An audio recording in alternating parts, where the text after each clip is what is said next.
오늘은 계속해서 고린도전서의 말씀을 묵상합니다. 고린도전서 15장 29절부터 34절까지 말씀을 통해서 제목을 한번 따라하겠습니다. 나는 날마다 죽노라. 나는 날마다 죽노라. 네, 이 제목으로 하나님 말씀 받겠습니다.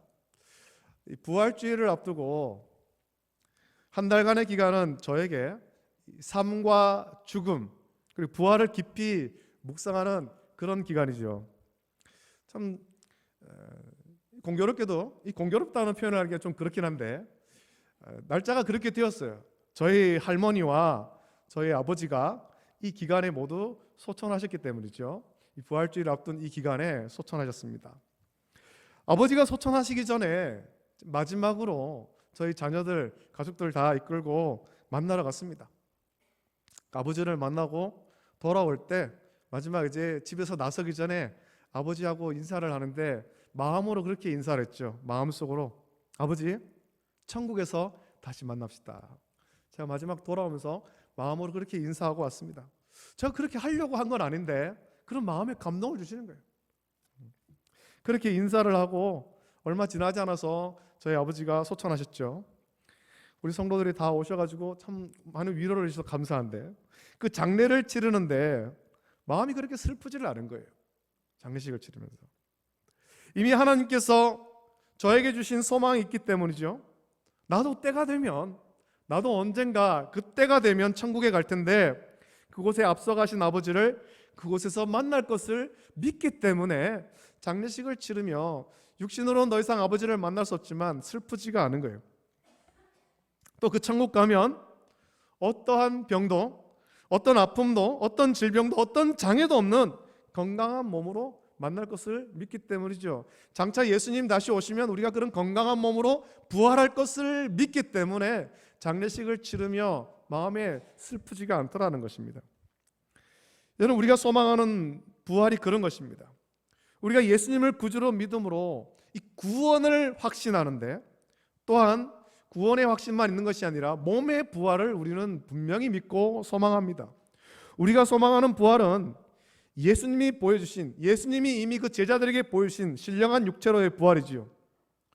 지금은 우리 몸에 이 약함이 있어서 질병도 있고 때로는 몸에 상처도 생기고 또 우리가 연약해져서 나이가 들면 힘도 없고 때로는 우리 가운데 장애도 있지만 장차 일어날 우리의 부활 때는 그런 연약한 육체가 아니라 몸에 약함이 있는 그런 부활이 아니라 온몸이 성하고 건강할 뿐 아니라 지금의 육체와 다른 아주 신령한 육체로 부활합니다.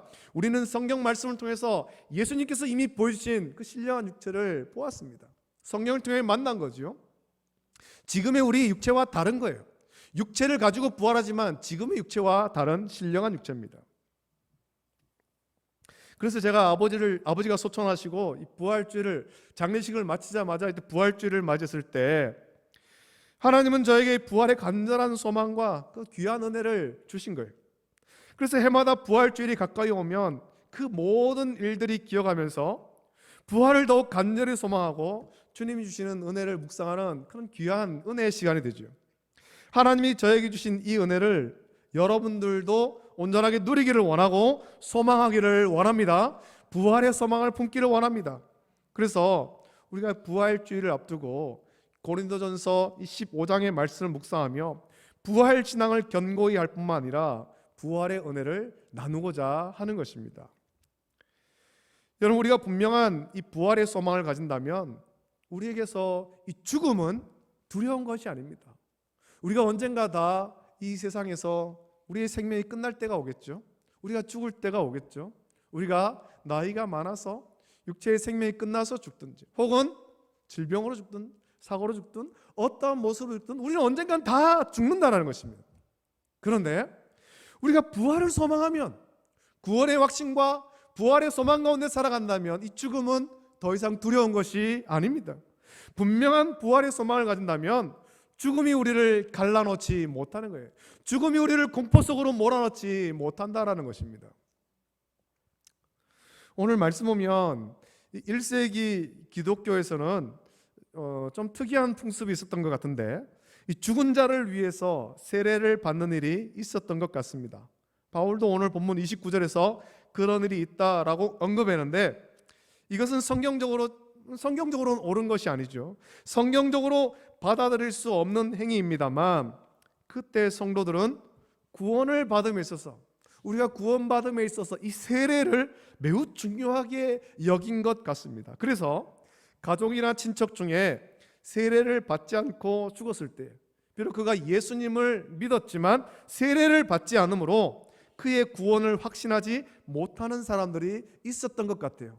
야, 내 가족이, 내 아버지가 예수님 믿긴 믿었는데 세례를 받지 못했다. 어떡하냐?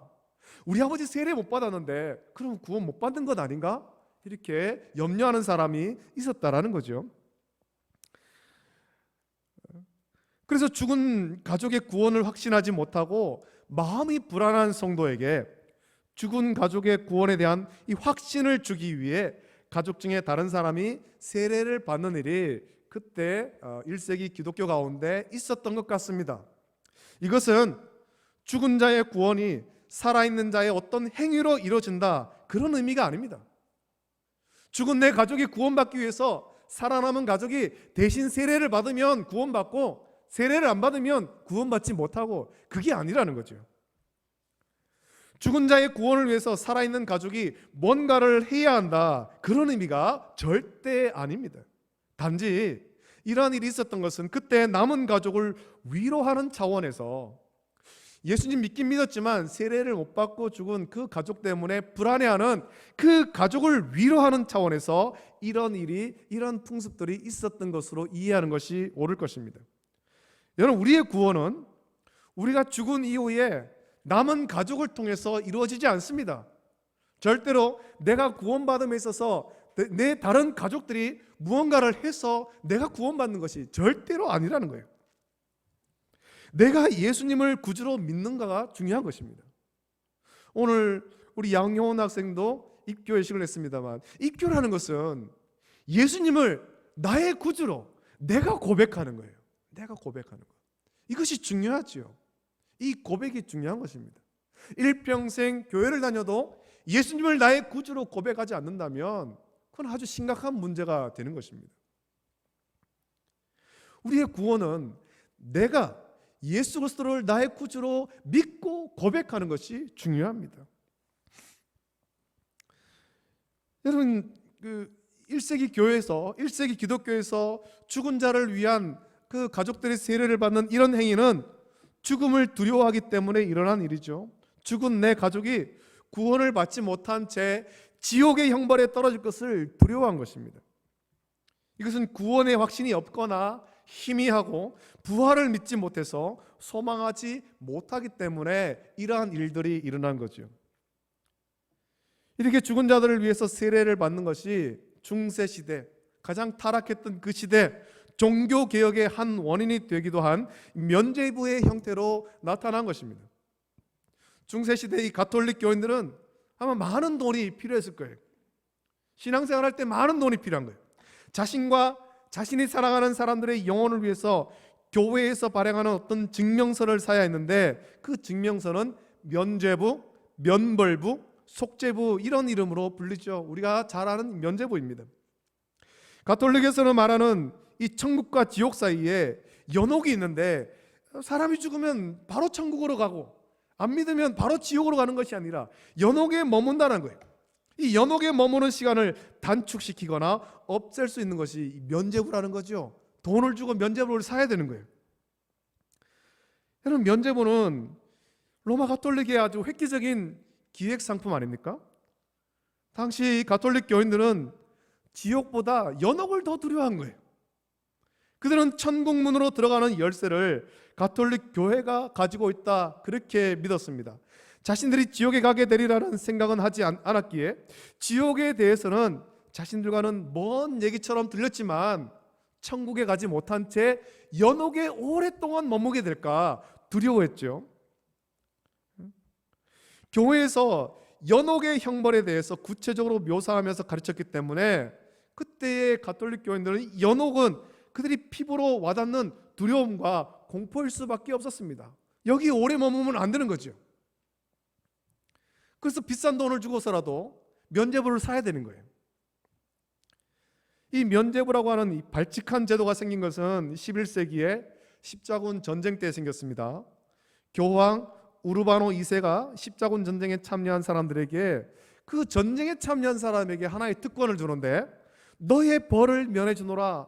전쟁에 참여하는 대신에 너의 벌을 면해 주노라. 그런 특혜를 제공하기 시작했고, 십자군 전쟁에 참여하는 대신에 기부금을 내는 사람에게도 동일한 혜택을 주기 시작한 것입니다. 이후에 이 면죄부 판매는 로마 교황청의 아주 중요한 수입원이었어요. 그래서 교황 레오 10세는 성 베드로 대성당을 리모델링할 아주 막대한 자금이 필요했을 때에 또 청산해야 될 빚도 있었는데, 그는 이제 이 면죄부를 그 일에 사용한 거죠. 독일의 대주교 태체를 시켜서 이 교인들에게 엄청난 양의 면죄부를 팔게 했습니다.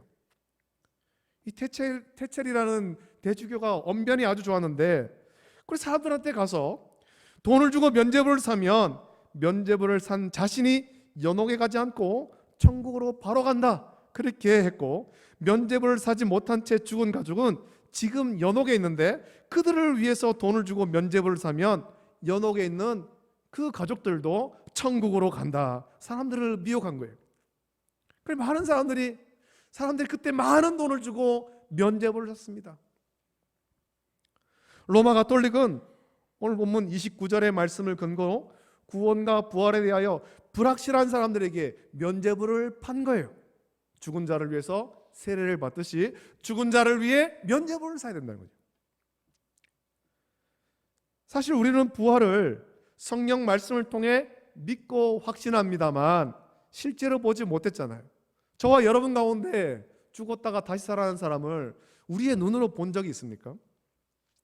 우리 눈으로 본 적이 없어요. 그래서 믿는 성도 중에도 죽음을 두려워하고 부활에 관해서 불확실한 믿음을 가진 사람들이 많이 있습니다. 죽음을 두려워하며 몸의 부활을 온전히 소망하지 못하는 거죠. 예수님 믿는다고는 하는데 몸의 부활을 소망하지 못하는 거예요.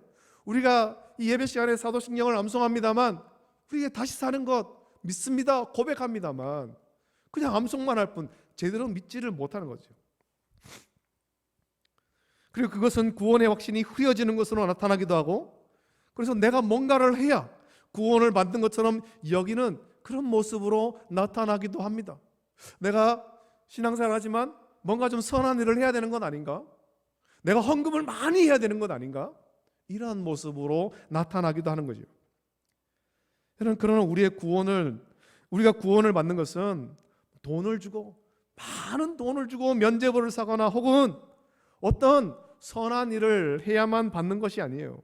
오직 우리를 죄에서 구원하기 위해 하늘 영광 버리시고 낙고난 이 땅에 성육신하신 예수 그리스도, 우리의 모든 죄와 허물을 대신 지시고 십자가에 못 박혀 피 흘려 죽으신 예수 그리스도, 무덤에 장사되셨지만 성경대로 사흘 만에 부활하신, 죄와 사망의 권세를 깨뜨리고서 부활을 승리하신 예수 그리스도를 구주로 믿음으로 우리는 받는 것입니다. 구원은 전적인 하나님의 은혜죠. 구원을 받음에 있어서 우리가 할 수 있는 것은 아무것도 없어요. 아무것도. 우리가 구원을 받음에 있어서 우리의 어떤 선한 행위가 영향을 주지 않습니다. 예수님을 믿는 이 믿음조차도 하나님께서 우리에게 선물로 주신 거잖아요. 구원은 전적인 하나님의 은혜입니다. 여러분은 하나님의 은혜로 주신 이 구원의 확신이 분명하게 있습니까? 이 구원의 확신 속에 살아야 됩니다. 이 말씀을 묵상하면서 여러분 스스로를 돌아보십시오.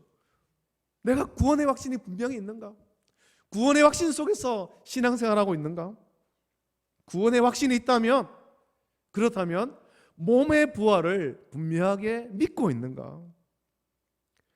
여러분이 구원의 확신과 몸의 부활, 이 두 가지 진리를 확신해야 되고, 어떤 경우에도 이것이 흔들려서는 안 되는 것입니다.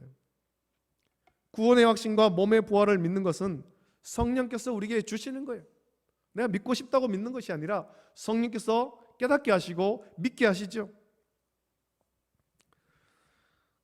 제가 아버지를 마지막으로 만나고 돌아올 때 주께서 주신 마음의 확신이 그것이었습니다. 마지막으로 돌아올 때 주께서 마음의 감동, 아버지 천국에서 다시 만나요? 그 인사를 하게 하고 돌아오면서 주시는 확신이 있는데, 며칠 후면, 언제가 될지 모르지만 며칠 후면 천국에서 다시 만난다, 그 분명한 확신을 주셨고, 그뿐 아니라 이후에 또 꿈을 꾸었는데, 저와 제 아들이 어떤 순교의 현장에 있었고, 저는 제 아들에게 위로와 격려를 하는데 이렇게 말하는 거죠. 아들아, 이것이 무섭고 두렵지만 잠깐 후면 천국에서 다시 만날 것이다. 그런 위로와 격려를 하는 그런 꿈을 꿨죠. 그래서 부활주일을 기다리는 이 기간이 되면 항상 그때의 기억이 아주 생생하게 저는 떠오르는 것입니다. 이 깨달음은 사람이 어떤 이성과 지성, 감성으로 깨닫는 것이 아니라 주께서 주시는 거예요. 성령께서 주시는 거죠. 구원의 확신과 부활에 대한 확신, 성령께서 주시는 것입니다. 구원의 확신과 몸의 부활을 분명히 믿는 거죠. 이것을 믿을 때에 죽은 자를 위한 세례 같은 것은 더는 필요가 없습니다. 혹시 예수님을 구주로 믿었으나 세례를 받지 못하고 죽은 가족이 있다면 그의 구원을 의심할 필요가 없고 불안해할 필요도 없는 거예요. 내 부모님이 세례를 받지 못했는데, 예수님 믿긴 믿었지만 세례를 받지 못했는데 구원받지 못하면 어떡하나 두려워하고 불안해할 필요가 없다는 것입니다. 예수님 믿을 때 구원이 확정된 거잖아요. 그리고 우리는 죽음도 두려워할 필요가 없습니다. 바울은 부활이 없다고 하고 부활을 믿지 못한다면 너희 마음의 위로를 위해서 죽은 자들을 위하여 세례받는 것이 아무 소용이 없다라고 했습니다. 부활을 믿지 못하는데, 부활을 믿지 못하는데 마음의 위로만 받은들 무슨 소용이 있냐는 것이죠. 죽은 자를 위해서 세례받는 것, 남은 가족의 위로를 위해서 그렇게 세례받는 것, 이 아무 소용이 없다는 거예요. 부활을 믿지 못하는데, 구원의 확신도 흐려지고 부활도 믿지 못하는데 그냥 이 땅에서 위로받기 위해서 그 죽은 자를 위해서 세례를 받아본들 그게 무슨 소용이 있냐는 겁니다. 그것은 자신이 위로받기 위한 아주 이기적인 행동일 뿐이고 불신앙의 모습일 뿐입니다. 또 부활을 믿지 못한다면 환난과 핍박을 무엇하러 위험을 물었으냐, 환난과 핍박을 당하면서 무엇하러 위험을 물었으냐라고 질문합니다.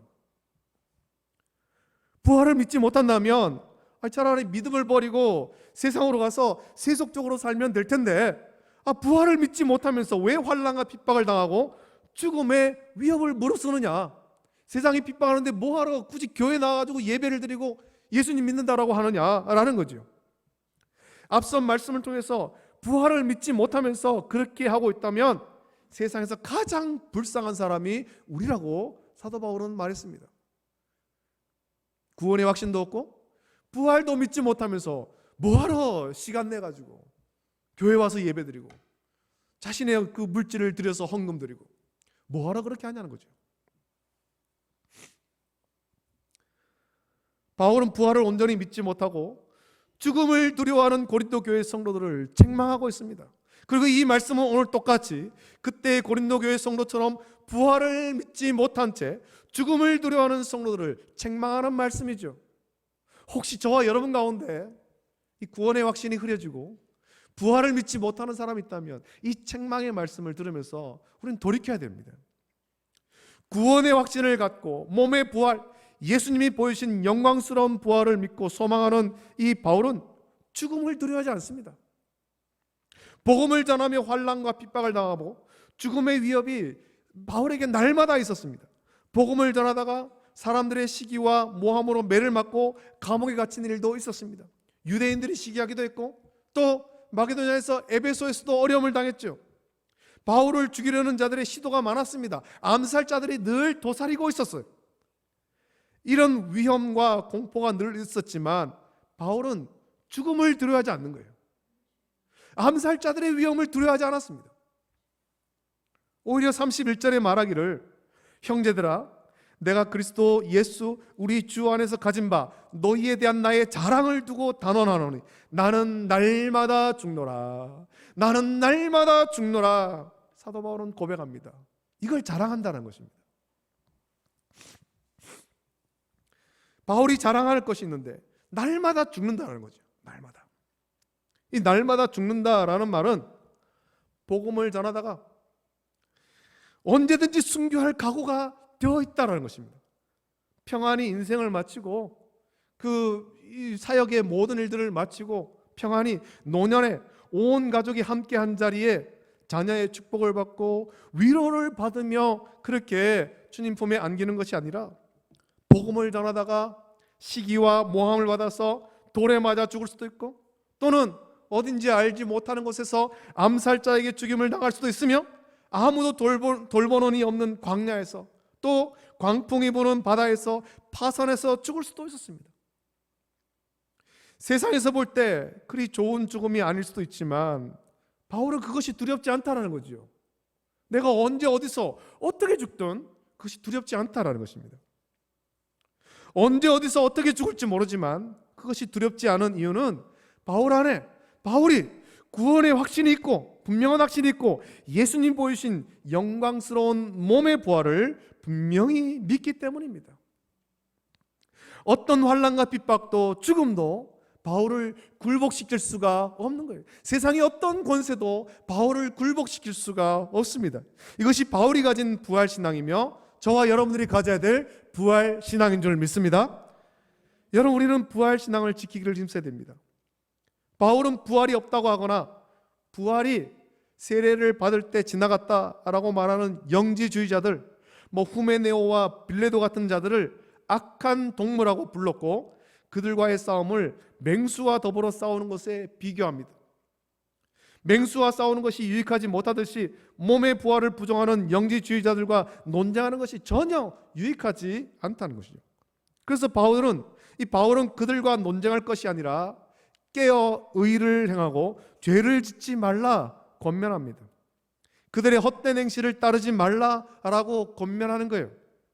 이 권면 속에는 흔들리지 않는 부활신앙을 가지고 영지주의자들의 헛된 속임수에 속지 말라 그 말이 포함되어 있는 것입니다. 고린도 교회 성도들, 또 이 말씀을 읽는 우리 모두가 우리 주 예수 그리스도만을 온전히 바라보고 주님께서 보이신 영광스러운 부활을 소망하며 그 신앙 가운데 견고히 서라는 것입니다. 옆에서 누가 뭐라 하든 거기에 기웃거리지 말라는 거예요. 말씀에 집중하라는 거죠. 예수님만 바라보라는 것입니다. 구원의 확신 가운데 부활을 소망하라는 것입니다. 이 악한 동무들은 고린도 교회 성도 가운데 죽은 자의 부활을 부인하는 자들이죠. 영지주의자들, 후메네오와 빌레도의 영향을 받아서 부활을 믿지 않고 부활을 부인하는 자들입니다. 이들은 죽은 자의 부활을 거부하기 때문에 미래에 대한 소망이 없습니다. 부활이 없다 하기 때문에 현재의 쾌락만을 추구하며 살아가는 거예요. 그래서 거룩하지 못하고 세속적인 삶을 살아가죠. 이러한 자들은 하나님을 알지 못하는 자들입니다. 말씀에 집중하지 못하고 세상 것에 집중하는 거예요. 하나님 나라를 소망하지 못하고 세상 권세에 집중하는 것입니다. 이러한 사람들은 하나님도 알지 못하고 성경도 모르는 자들이죠. 오해하는 자들입니다. 하나님이 그리스도를 죽은 자 가운데서 살리신 것과 그에게 속한 자들이 장차 부활할 것을 거부하는 자는 교회를 다녀도 하나님을 모르는 사람입니다. 고린도 교회 성도들은 이러한 자들에게서 속아서 그들처럼 살아서는 안 되는 거죠. 오늘 우리도 똑같습니다. 성도는 현재를 살아갑니다만, 우리 현재의 삶 속에 살아가지만 우리는 현재에만 충실하는 것이 아니라 미래를 소망하는 사람이에요. 현재 육체의 쾌락만을 추구하는 것이 아니라 장래의 영광스러운 부활을 소망하며 인내하는 자들입니다. 바울은 부활을 부인하고 향락에 빠져 사는 자들이 이 고린도 교회 안에 있다라는 것과 그들을 따라가려는 것에 대해서 부끄럽게 하기 위해서, 그것이 부끄러운 일이기 때문에 부끄럽게 하기 위해서 이 편지를 썼다라고 말하죠. 너희가 부활을 믿지 못하고 그렇게 세상 향락에 쫓아가는 것, 그 부끄러운 일이다. 내가 너희들을 부끄럽게 하겠다. 하나님 말씀으로 부끄럽게 하겠다는 거예요. 여러분, 부활을 믿는 것이 부끄러운 것이 아니라 부활을 믿지 못하는 것이 부끄러운 것입니다. 그것도 부활 승리하신 예수님을 구주로 믿는다고 하면서 장차 우리도 예수님이 보이신 영광스러운 몸으로 부활할 것을 믿지 못하는 것이 부끄러운 일이죠. 주께서 우리에게 주신 이 부활신앙은 부끄러운 것이 아닙니다. 이것은 너무나도 자랑해야 될 보배이며 진리지요. 바울과 같이 이 견고한 부활신앙 속에 죽음을 두려워하지 않고 우리 고백하기를 원합니다. 나는 날마다 죽노라. 내가 이 땅 가운데서 삶이 언제 끝날지 몰라도 나는 구원의 확신이 있고 부활의 소망이 있노라. 고백하며 살아가는 저와 여러분 되기를 예수님의 이름으로 축복합니다. 바울과 같이 천국을 소망하고 영광스러운 육체의 부활을 소망하는, 그래서 부활을 알지 못하는 자들에게 부활을 전하는 우리 모든 성도 되기를 예수님의 이름으로 축복합니다. 이 시간에 이 부활의 소망 가운데 이 찬양을 같이 부르면서 우리 또한 같이 기도하기를 원합니다. 우리 부활절 앞두면서 예수 안에 소망이 있네, 예수님만이 나의 소망입니다, 고백하면서 이 찬양 같이 부르고 함께 기도하겠습니다.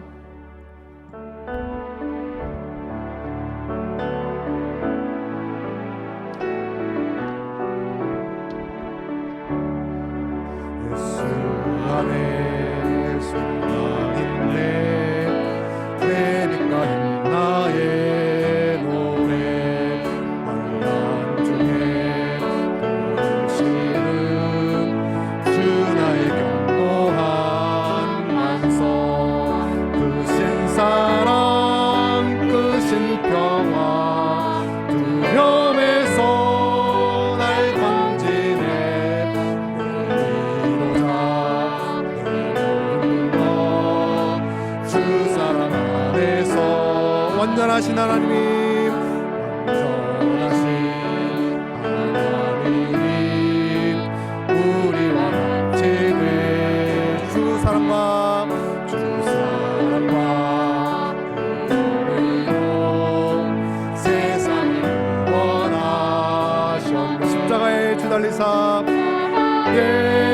주 달리사 그 증거를 거두셨네,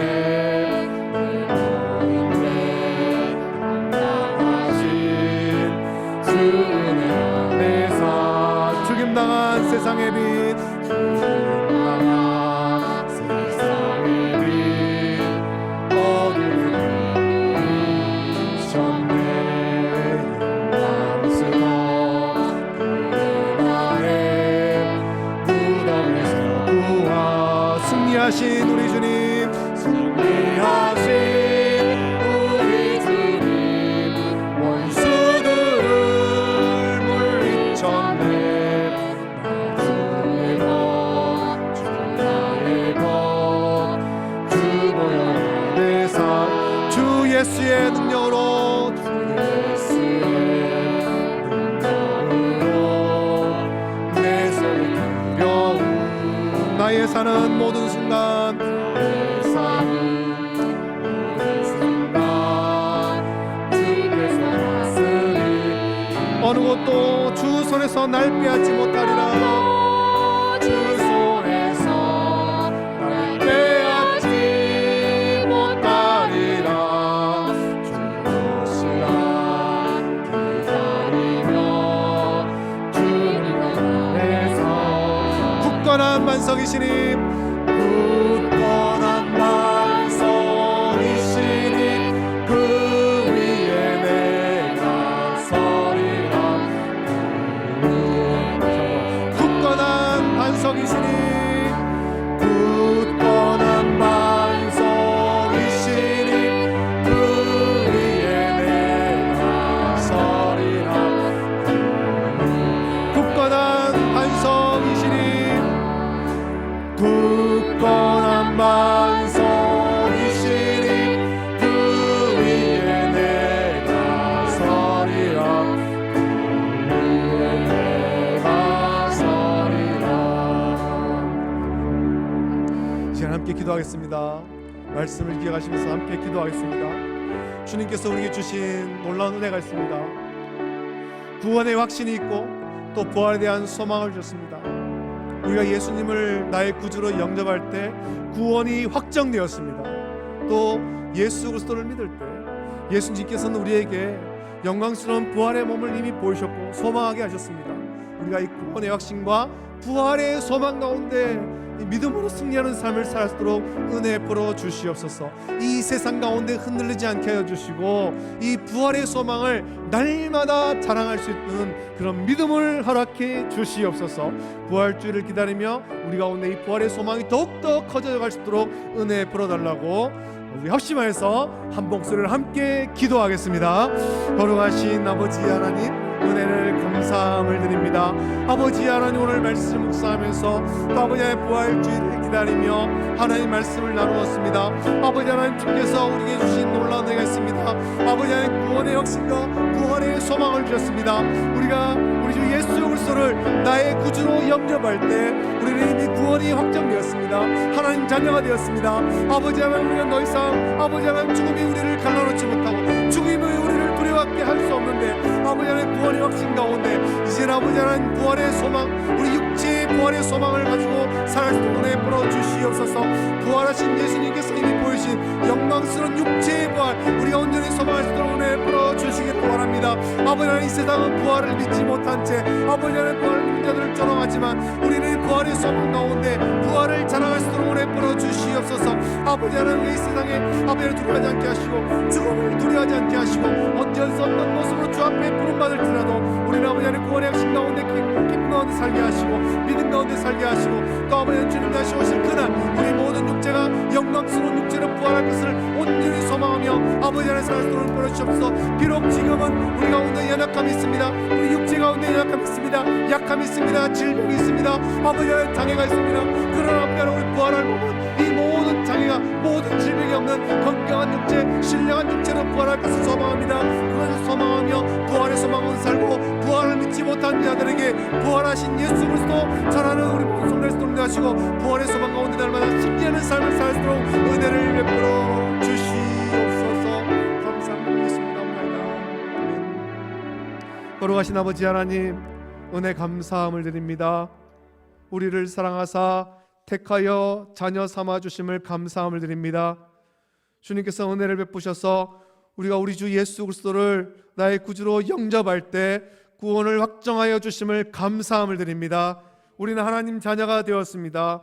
아버지 하나님, 죽음이 우리를 갈라놓지 못하고 죽음이 우리를 더 이상 두렵게 하지 못하는 아버지 하나님, 이 믿음의 삶을 온전히 살아갈 수 있도록 은혜 베풀어 주시옵소서. 구원의 확신 속에 이제는 아버지 하나님, 예수님께서 보여주신 영광스러운 신령한 육체의 부활을 온전히 소망할 수 있도록 은혜를 베풀어 주시옵소서. 우리가 주 안에서 다 잠잘 텐데 언젠가는 우리가 다 잠자게 될 테지만 예수님 다시 오실 그때에 우리가 다 신령한 육체로 예수님 보신 그 신령하고 거룩한 육체로 다시금 부활하게 될 것을 온전히 믿게 하여 주시옵소서.